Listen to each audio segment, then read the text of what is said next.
Welcome to Gambling with an Edge with your hosts Bob Dancer and Michael Shackelford.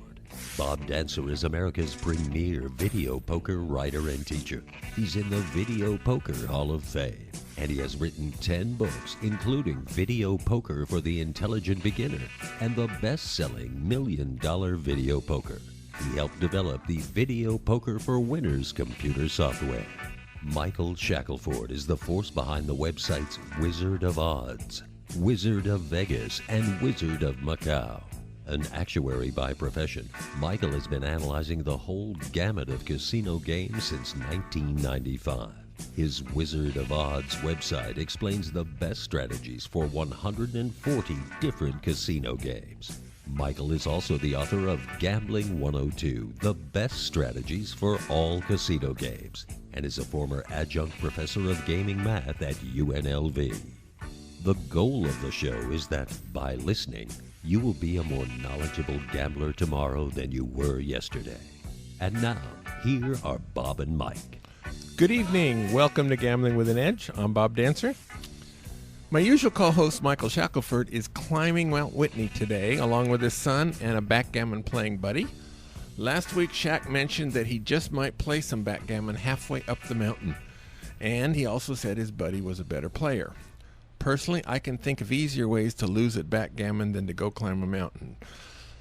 But that's Michael. Sitting in for Michael is blackjack and poker gambling legend Arnold Snyder. Using a baseball analogy, this is like having an all-star coming off the bench as a pinch hitter. Good evening, Arnold, and welcome. I think it's more like having one of the guys from the old timers game come in to pinch hit. So, okay, well, I hope your cane doesn't get in the way then. For our guest tonight, we have good news and bad news.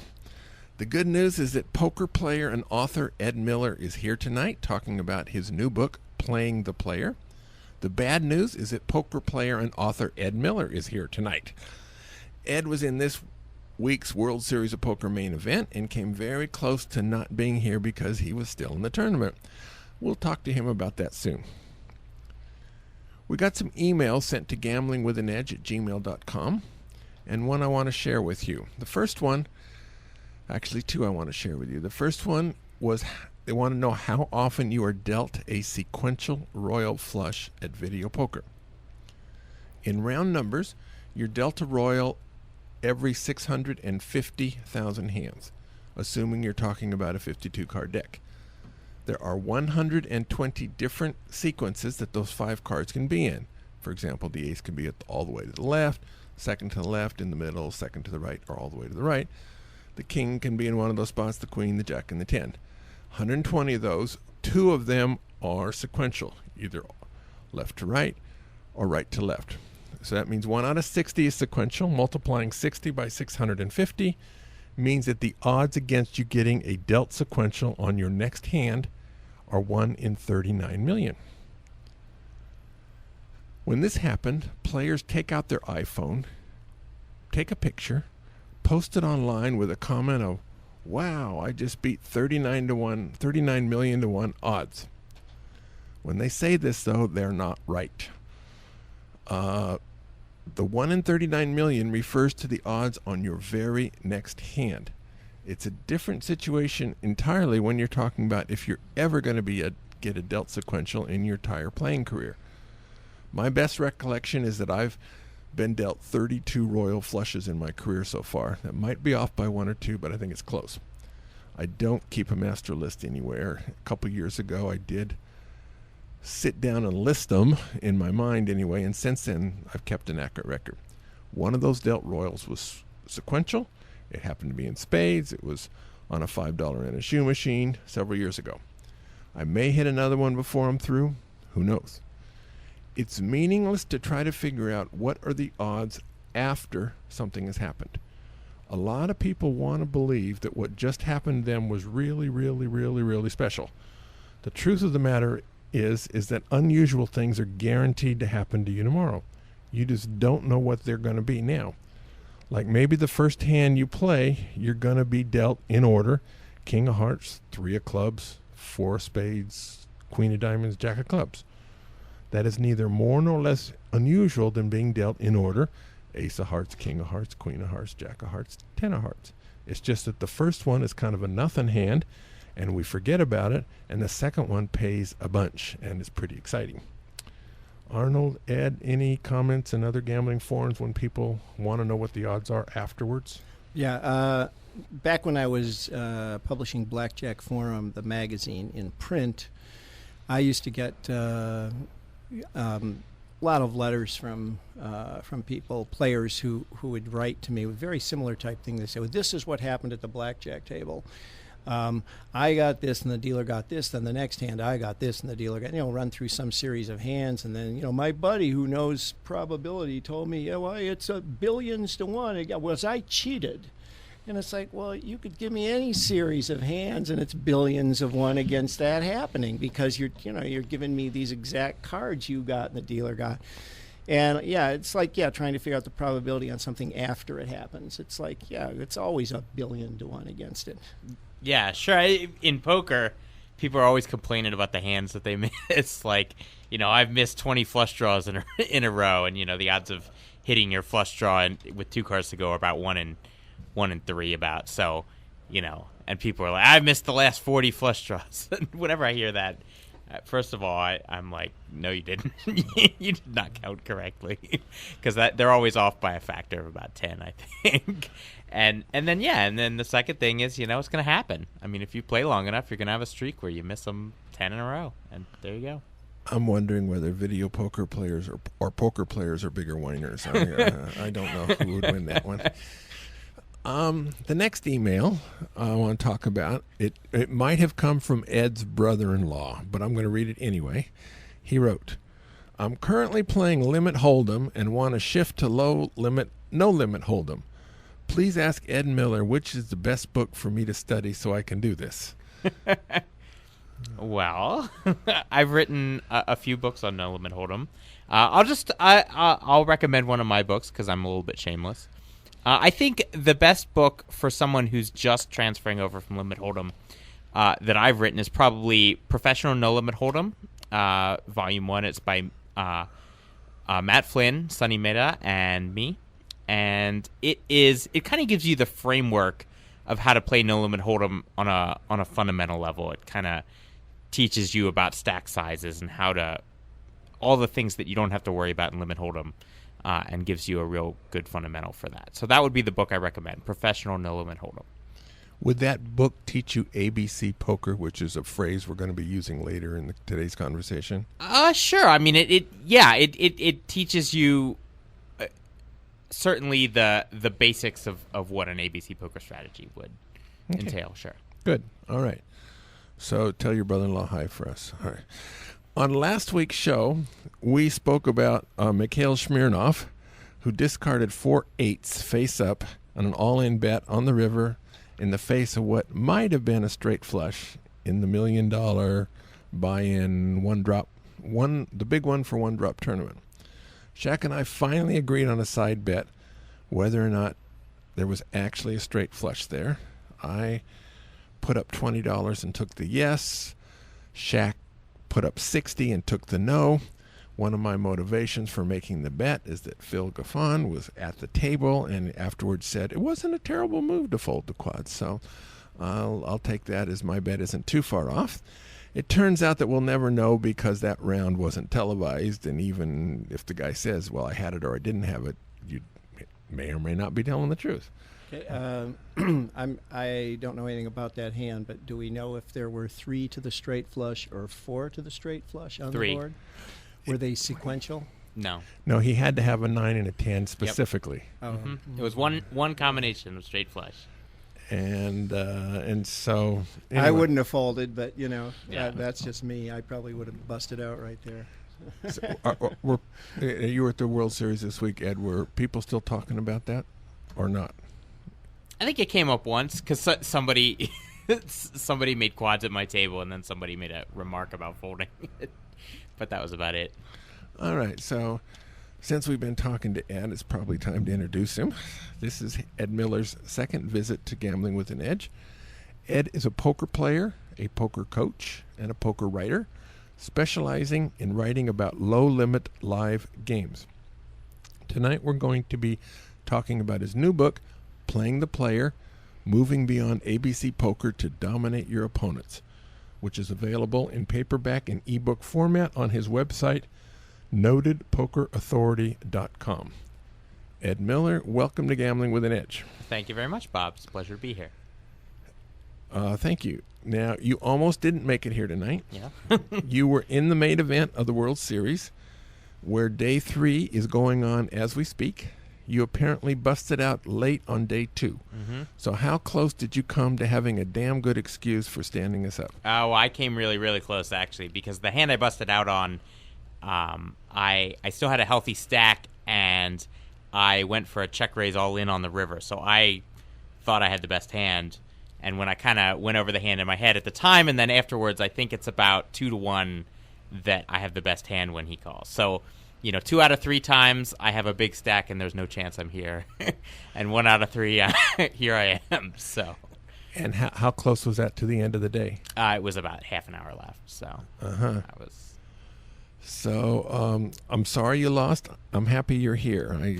I can't really rank those exactly as to whether I'm sorry or happier. All right. Now, there are thousands of poker books out there. To whom is Playing the Player addressed? And briefly, what makes the book different from others? Sure. Playing the Player is written for people who play, mostly it's people who play 1-2, 1-3, 2-5, even 5-10 blind cash no limit hold'em games, and it's for people who kind of have learned the basics. They know how not to pay off people who have big hands. They know you don't play every hand. They know people I think who kind of know how to fold. That's kind of the first thing you learn at poker. You know how to fold. This is to take you to the next step. This is to teach you how to actually begin really making money at the game, how to look at what your opponents are doing, figure out what they're doing wrong, and then exploit it. So it's for anyone who kind of breaks even at those games, wins a little bit, and wants to win a lot more.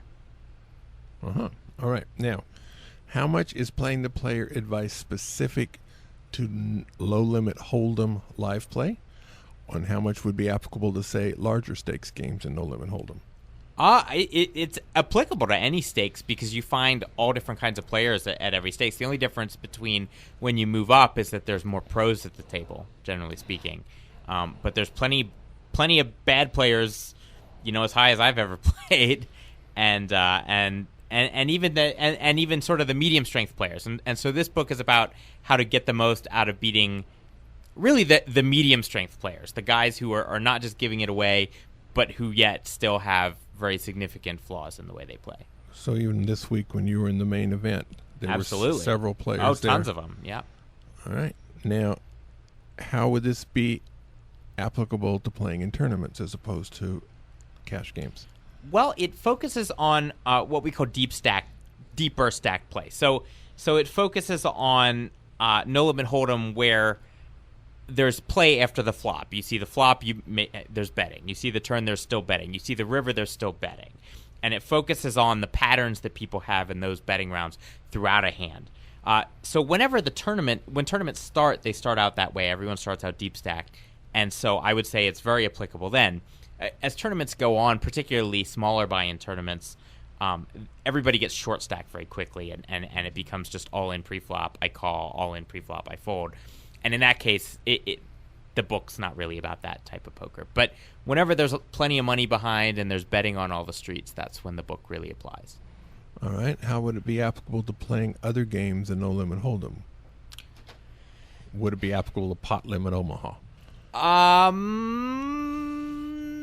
Not as much. Pot Limit Omaha, not so much really. Pot Limit Omaha is a little bit. There would be nuggets in there if you read it and you're like, I'm a Pot Limit Omaha player, let me try to translate this to my game. There would be little bits of insight. It's poker is poker, but the patterns that people have at Pot Limit Omaha, the specifics of it, I think are pretty different. All right, Arnold, your books are about tournament play. Yeah. So you read Ed's book. Yeah, I did. So first of all, what do you think of his book, and how is the different things that he's talking about in his book applicable to tournaments in your mind? I pretty much agree with what he said. Early in a tournament, when everybody has chips, very applicable. Now, I actually have played in a few pot limit Omaha tournaments, but I find them pretty weird, being that almost all my play has been in no limit hold'em tournaments. So I can't talk about them, but I think that essentially you have the same types of players in tournaments that you have at poker tables. You have tight players, you have loose players, you have aggressive players. And his book talks about identifying these players' types and how you identify what you look for in these types of players. And they're the types of things that are even so obvious to people. The guy who's always coming in with a raise, and way too often to always have big cards or even decent cards. You start to recognize him. Okay, he's loose. Okay, he's aggressive. And Ed talks in his book about how you identify him and how you play against him. And a lot of the advice in there would be very applicable in tournaments. There are a lot of bad players in tournaments. In fact, I think there are worse players in tournaments. I'm going to guess there are worse players in tournaments than there are in cash games. Again, I've done a certain amount of play in cash games, but never at high stakes, and it's probably in the hundreds of hours rather than the thousands. So I'm not a cash game specialist at all. But there are a lot of bad players in tournaments. One of the reasons is everybody going into a tournament knows up front what the cost is. And if it's a small buy-in tournament, they know, well, okay, this is a $75 tournament. Well, a lot of people can put up $75 to play in a tournament, and $75 isn't going to go that far in a cash game. You tend to want to have more cash than that if you're playing. But in a tournament, you can get into a tournament with a couple hundred players, and you're trying to make 1,000, a couple thousand maybe on if you get to the end. So tournaments attract players who don't have a lot of money. They want to know what's the most I can lose here. Especially in Las Vegas, you've got casinos. I'd say just about every casino that has a poker room is running tournaments every day, some of them multiple tournaments. These tournaments have buy-ins ranging from like $20 to a couple $100. And you're just going to see a range of players. That there are people in there that really don't even know what they're doing. They're on vacation. Oh, hey, here's a tournament. I've been watching them on TV now for 2 years. I think I'll play in this one. And, so, the thing is that like the majority of players in the tournament are poker players. And tournament play is different from poker play, but you still see the same types. And, so I think that a lot of his book would be applicable for tournament players. All right, good. Ed, in a recent column in Card Player magazine, you addressed identifying players who are stuck in steaming, acting differently than they normally do. Your current book talks about identifying what players normally do without addressing steaming per se. So how do these two aspects of reading opponents work together? Sure. Well, people kind of do different things when they're steaming. The kind of classic steaming is they just can't wait to put their chips in the pot, and they'll just put them in a ridiculous way, just huge bets, just randomly, and once you'll see a switch. Like someone will be playing normally, make normal bet sizes, and then all of a sudden they're shoving $100 every time they make a bet. In like a 2-5 game where they would normally bet 20 or 25, and now it's like they're just tossing money into the pot. To beat those players, the adjustment, it's the same kind of thinking that goes into playing the player, except it's the kind of error that you only see when people are frustrated. But it's, the thinking is the same way, and that one I think most people can figure out how to beat that. You just wait until you have a hand that's significantly better on average than you think whatever this person's bar is for throwing money in the pot, and you just call. So that's that. Some people, when they steam, they get actually really they sort of crawl into a shell. They all the edge to their game goes away completely. They've been beaten 3 or 4 times, taking risks, and now they don't want to take any risks. And those people you can just pummel. You can just bet and bet and bet and watch them fold and watch them fold. So there's different ways that people react to steaming, but it's all the same thought process for how to attack the errors that they're making. Arnold, your books talk about needing to have a table presence in order to identify where players are right now. And I think I remember you saying that if you can't figure out where they are right now, you should just hang it up. Yeah, I think I was talking about tournaments are different from cash games. Cash games, if you get low on chips, you buy more chips. In a cash game, everybody can be sitting there with enough chips to play.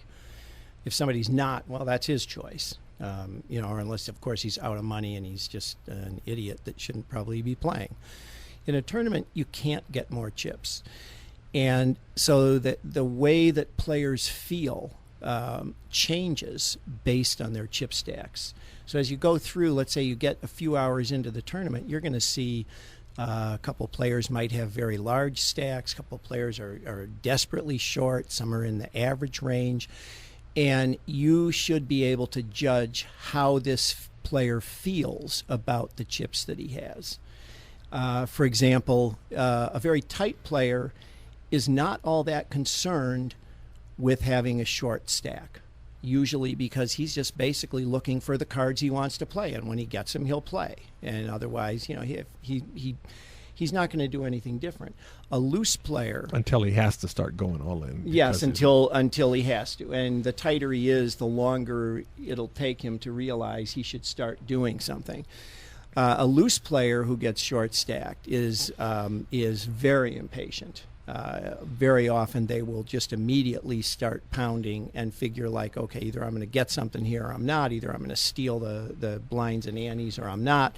But basically I'm not going to sit here like this because I can't play my game. And generally, if you're talking about a no-limit hold'em tournament, the loose player has a more successful attitude towards getting what he needs than the tight player. Once you get short stacked in a tournament, you basically are completely at the mercy of the cards. A good loose player will do anything to avoid getting short stacked, but sometimes it just happens. Sometimes somebody sucks out on him.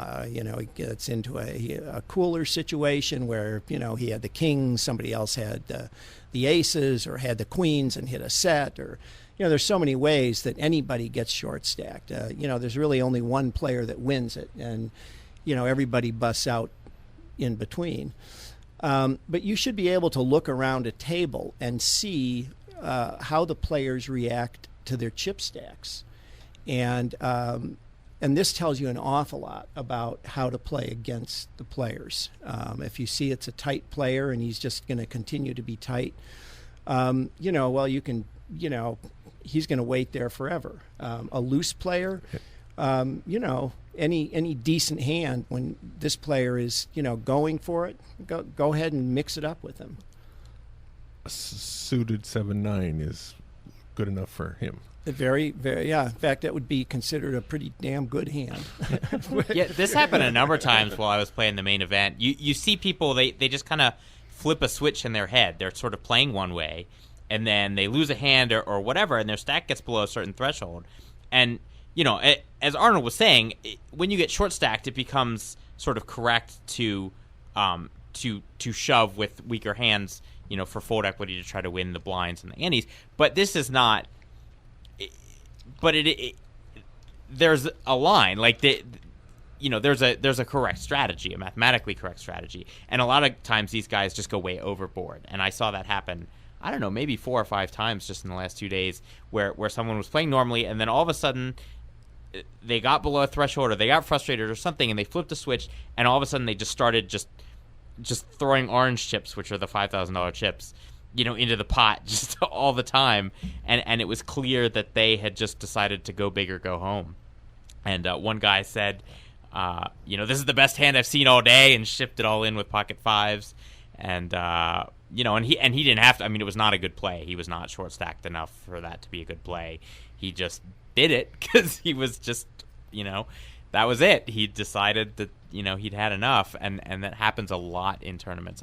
I've noticed. Yeah, tournaments are in a very strange spot right now because 5 years ago, 10 years ago, players didn't realize the importance of aggression and the importance of mixing it up and being looser. There was much tighter play, and the aggressive players really very often ran over tables. Now a lot of players realize, again, I think it just comes from watching television, just being really aggressive and taking shots and taking risks, that this is this is really the way to play. Well, those players who do that, in fact, have a much better shot at making the money than the players who are very tight and just trying to play almost a poker game as opposed to a tournament. But there is such a thing as a very bad, loose, aggressive player. In other words, they don't really know what they're doing. They're dangerous at the table. It's hard to put them on hands. But when you realize, okay, this guy is he's out of it. He's usually going to give his chips away to the few players that basically decide to collect them when they get the cards to do so. Very good.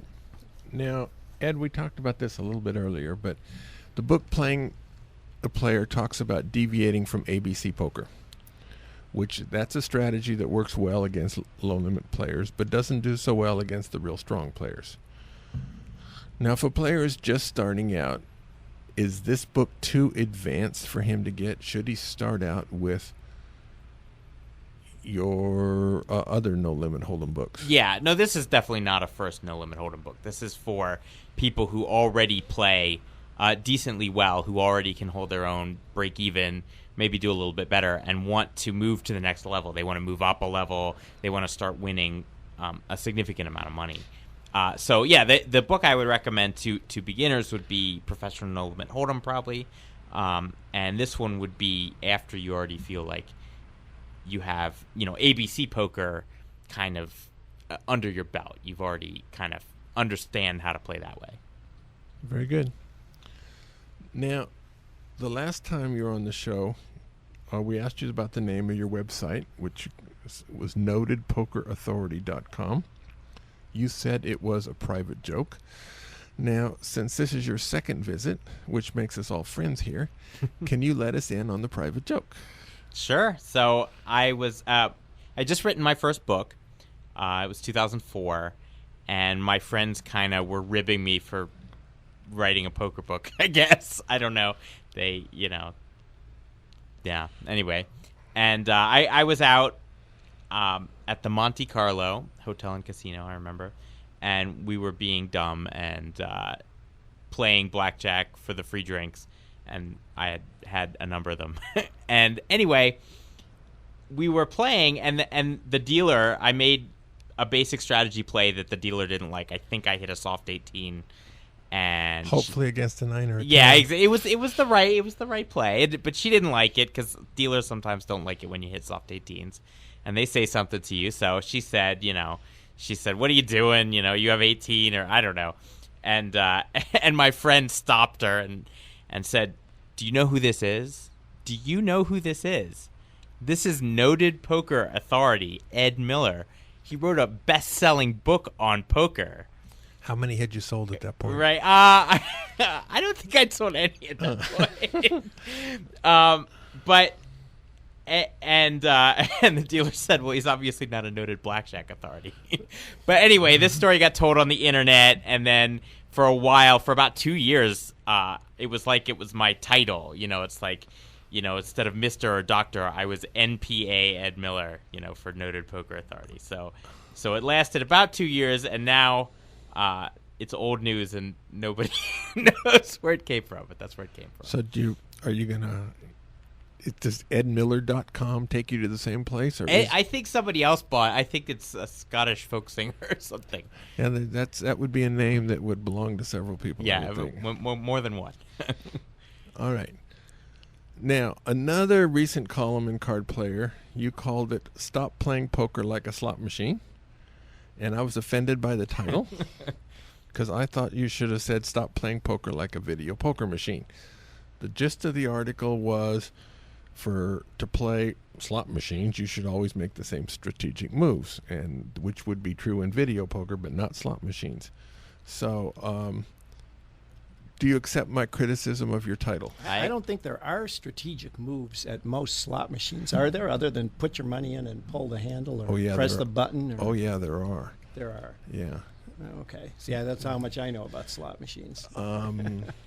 There are, shall we say, there are progressives on slot machines, and being able to recognize when a slot machine progressive is at a suitable level. At that point, you hit the button as fast as you can. But there is strategy in terms of knowing what those progressive levels are and playing it and not playing it otherwise.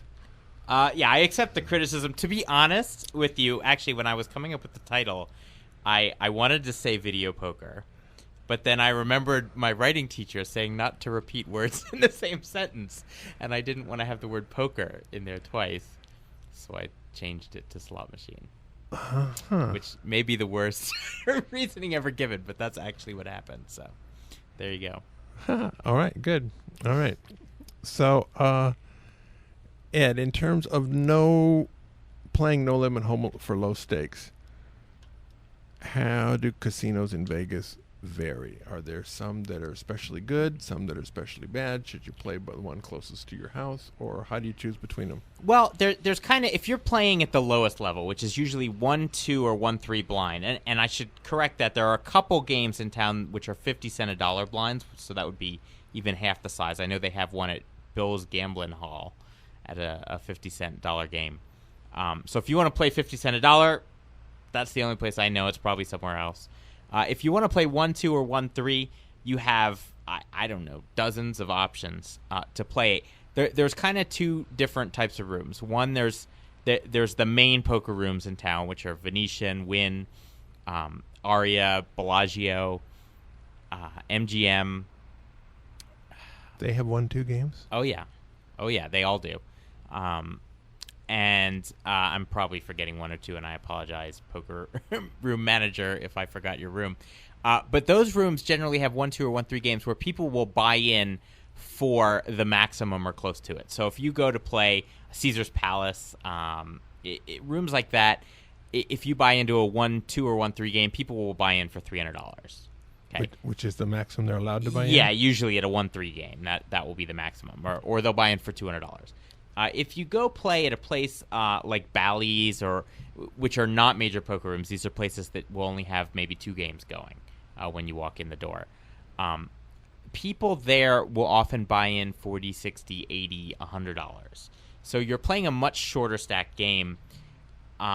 If you're a serious poker player, you'll probably want to stick to the bigger rooms where people buy in more in general. But if you do play at Bally's, for instance, I only mention it because I played in that game before, the people will be absolutely horribly terrible in general, your competition, but there will be so little money on the table that you may not want to bother.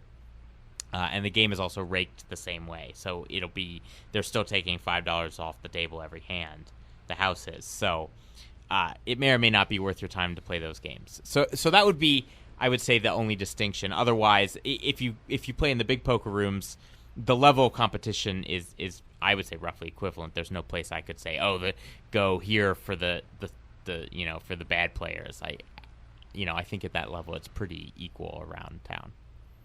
And is the amount of the rakes pretty constant from place to place, or some? There's a little bit of a difference. The Harris properties, I believe, in general, rake $5. I think they rake an extra $1. If you play at the major rooms, and I think the MGM Grand has a slightly better rake in general. They certainly do on their 2-5 game. Their 2-5 game is the best raked 2-5 game in town at the MGM Grand. You're welcome for that plug.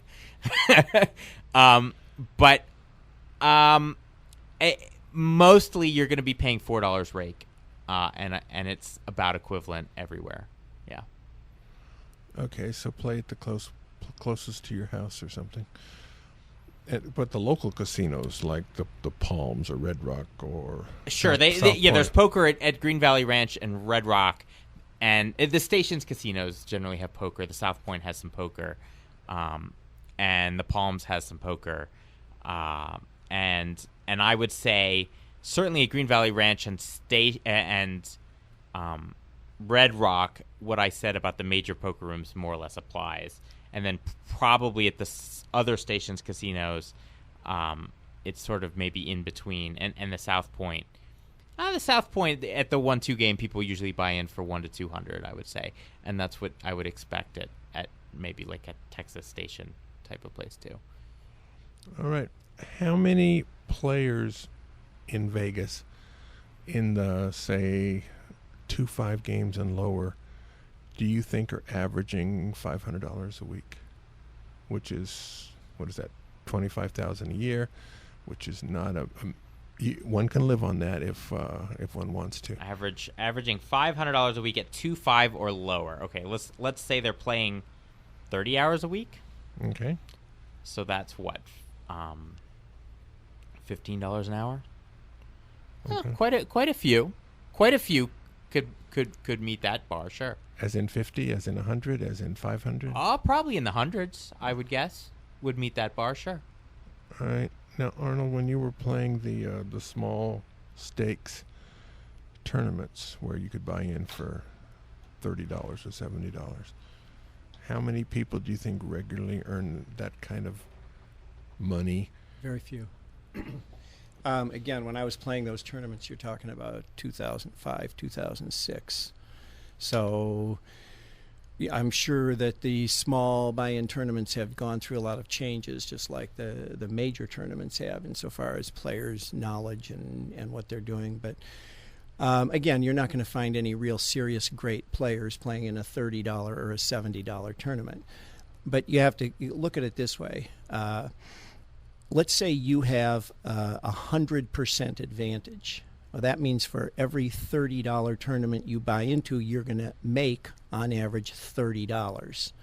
So, well, if you play cash out for 60, of which 30 is offset right by your buy-in. Now, the thing is, it's not going to run that way. You're going to have a few where you get to final tables. Maybe here and there you'll win one or second place, and a whole lot of them you're not going to make anything. So it's not going to be for anybody like a regular weekly earnings. But to get up to $500, well, now you're talking about playing, 10 of them would pay off $300.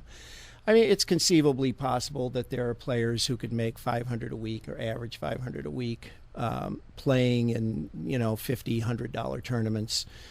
But they're going to play an awful lot. Just because, and 100% advantage on $50 means you're going to average $50 for every tournament you play. And you could be in there for hours.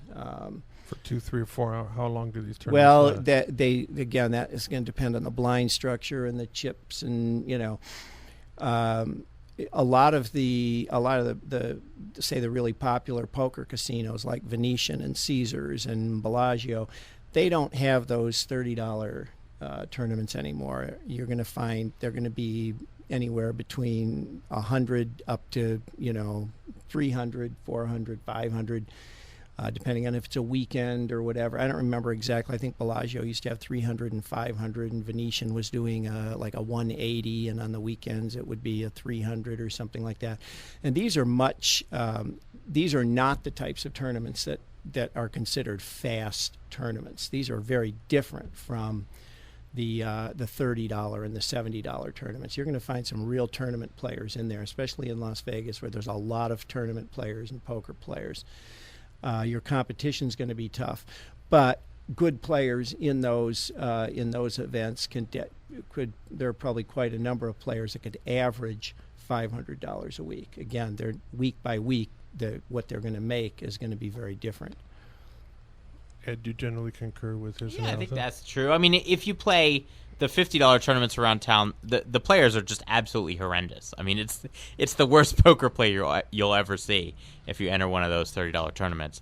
But But yeah, I mean, there's just not that much money to win, so it would be a real, and you have this travel time. I mean, the good thing about playing cash is you show up, you get in a game, and you stay as long as you want. So if you want to play 10 hours, you play 10 hours. If you want to play these $30 tournaments, though, you play one here at 1 o'clock, and then you either are in it until you don't know how long you're going to be in it. You might be in it for 20 minutes, you might be in it for 4 hours, and then you gotta hit the next one, and then you have to kind of plan your schedule. So it would be tougher. It would be tough to make $500 a week on average in those small buy-in tournaments, for sure. All right. Now on the ring games of 2-5 and so, where you pretty much said it didn't matter where you play, are there players who, if there's a bad beat, jackpot from 6 to 10 on Tuesdays or something? I mean, and at another casinos it's on Monday, and another casino it's somewhere else. Are those big enough that it makes sense to travel to play during these kind of promotions? In video poker, it definitely is, but in live poker, small limit, is that? I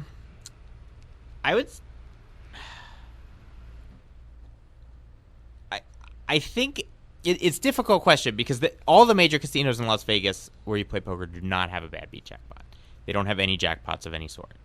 So all the ones I listed, no jackpots. South Point does. South Point has one. So, but South Point just has high hand jackpots. I don't believe they have a bad beat, or do they have a bad beat also?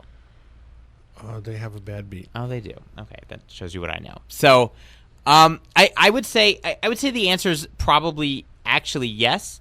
It's more of a factor in say the LA area where there's a lot of bad beat jackpots, and they get very big. In LA, they get over 100,000. I don't know how they have them designed, but they have them designed so they get very big. Certainly, I could see that it would make sense to play at one where there's a huge jackpot as opposed to one with a smaller jackpot, both because you might win the jackpot and also because when there's a huge jackpot, people start to play for the jackpot and just do silly things because they want to win the jackpot, which I've witnessed on many occasions. So, yeah. Yeah, well, a jackpot, you usually have to have 4 of a kind, and it's got to be cracked. Right, but what they'll call with pre-flop with hands that like a 6-5 suited, they'll call like $100 in a 2-5 game. It'll go raise and re-raise, and then they've got 6-5 suited, and they don't want to miss a flop with 6-5 suited. So here they are calling $100 against kings or whatever with 6-5 suited to try to flop a straight flush. So, yeah. And it can happen. Yes, it can. Yes, it can. All right. Thank you very much, Ed. Arnold, what did we learn tonight? Oh, yeah, I forgot. You were going to ask me this question. What did we learn tonight? Now, sometimes Michael Shackelford goes, well, I pretty well knew the subject beforehand, so I didn't learn anything. Oh, okay. Now, but you're not allowed to say that. No. Okay. What do we learn tonight? There are differences between cash games and tournaments, but in some ways there's also similarities. Did we learn that, or does everybody already know that? Well, I'm kind of learning on poker as we go, and so I'm finding out that I'm learning a lot because I haven't played that much in tournaments, and I've even played less in live, and so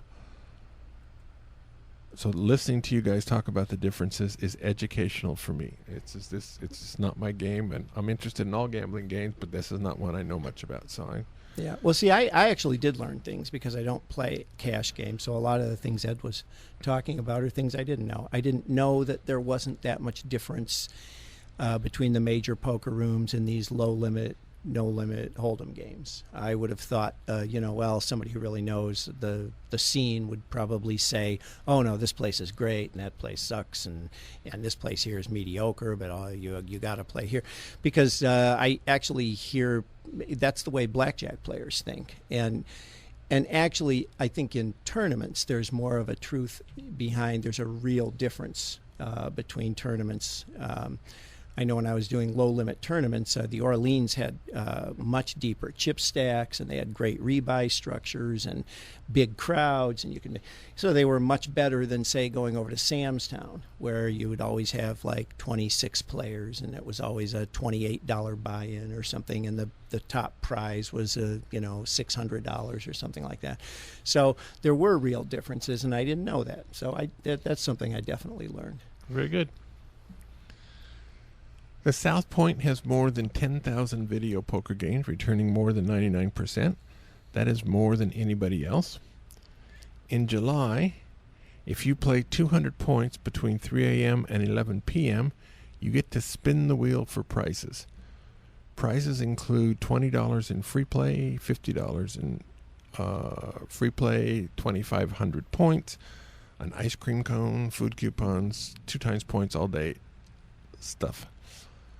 So there's a random element involved. Generally speaking, the better your mailer is, the better gifts you get. If you get the $75 a week mailer, most of your spins are going to end you up with $50 free play, which is a real high return on $200 points. If you get a $5 mailer, you're probably going to get 2,500 points, which is worth $7.50, or maybe an ice cream cone. To me, the best prize by far is 2 times points. So now that's good between the time you get it until midnight. Therefore, I do my 200 points relatively early in the day. So if I am fortunate enough to get the multiplier, I have time to take advantage of it. So far in July, I have not gotten a 2 times point multiplier. In January, when they ran this, I got it like 4 times. And ended up losing $30,000 taking advantage of the multiplier, but it was a great deal. Anyway, that was that. On Mondays and Wednesdays between 1 and 9 p.m., $1,000 will randomly be given to a player every half hour. At the Palms, the weekly drawings take place Friday, Saturday, and Sunday evenings. 10 players each earn cash, and the top prize is $4,000. Beginning the PEW, Play, Earn, and Win, in July is 5 days a week. It's usually 3 days a week, but July it's 5. So for the first 2 weeks, which end tomorrow, Friday, they have gift cards. They have Apple, they have TJ Maxx, they have Omaha Steaks, they have CVS Pharmacy, they have Rebel Gas, they have bunches of them. And they're figured at a rate of 0.33%. So if you're playing 9-6 jacks, and you add in the 0.25 slot club, and so you're already over 100%, assuming the gift cards are worth the same as cash, and you have the drawing equity and mailers, so this is a good deal. So a lot of players are playing it simply because it's a better than 100% game, and it's better than you usually get there. And that also means there's more drawing tickets in the barrel. So it takes more to win the drawings in July than it did in June or May. Now, if you play tomorrow, Friday, they're running short of some of the gift cards. So check at the booth before you start. Like today, they didn't have any of the $50 Apple cards. And so you could have Omaha Steaks, or maybe it was edible arrangements. For me, that's not a trade-off that I'm really crazy about. I can spend Apple computers, but edible arrangements is not one that's not on the top of my list. So anyway, you check before you start playing as to what they have. Now, starting Monday, the Play, Earn, and Win is still 5 days a week, but the top prize is a Kodak camera, and then there's a whole lot of booze, alcohol, rum, gin, stuff like that. So some of you, those are great gifts to have. Others of you, not so much. Sundays in July, they have a swipe your card giveaway in addition to the 2 times points for video poker and 10 times points for slots, no limits. Very good. Next week, our guest is going to be Dave Stan. He is he's written a book called Hollywood Blackjack.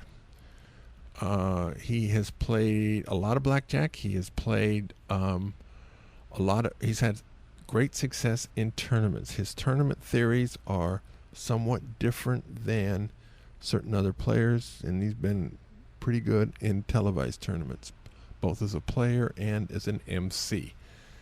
His book is interesting, informative, and profane, and maybe not in that order. So if you have virgin ears or eyes, this is not the book for you, but you will learn something, and it's quite entertaining. The class at Sam's Town This coming Tuesday is 10-7 double bonus. It's free. It starts at 1 o'clock for the beginner class and 3 o'clock for the intermediate class. This is an over 100% game that still exists at Sam's Town, many of the station casinos and Palms. And plus, the class is a prerequisite for the following week, which is when we're going to teach 9-7 double bonus progressive. The 9-7 is a 1% tighter, but the progressive goes up. At Sam's Town, they have some quarter progressives where the progressive starts at $1,500 instead of $1,000, which it is always over 100%. You get full points there for it, and on many days of the week, it is the best game at the casino for quarter players. So those will be the next 2 Tuesdays at Sam's Town. We're talking about the classes at South Point starting again in mid-September. All right. Ed, on your book, a lot of it has to do with nits. People who only play the very, very best hands. And so if they're going to bet, you probably ought to stay out of their way. Now, how do you recognize a nit? Okay, well, nits, I would say the characterizing characteristic, my writing teacher would be appalled, of nits. Twice in one night. Right, I know, right? Is that they're afraid. When they're at the poker table, they are in a constant state of low-grade fear.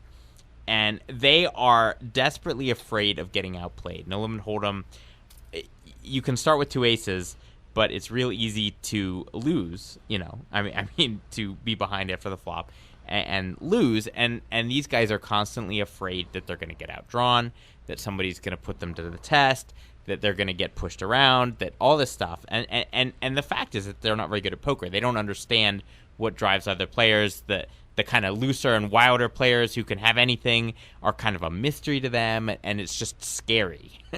And so that's anybody who appears actively afraid at the table is a candidate to be a nit. Usually they don't play that many hands, but sometimes they limp in. They'll call $5 before the flop with a fair number of hands, but they're not going to put significant money in the pot on kind of gambling shots. What they do is, if they have 2 aces, they'll make it,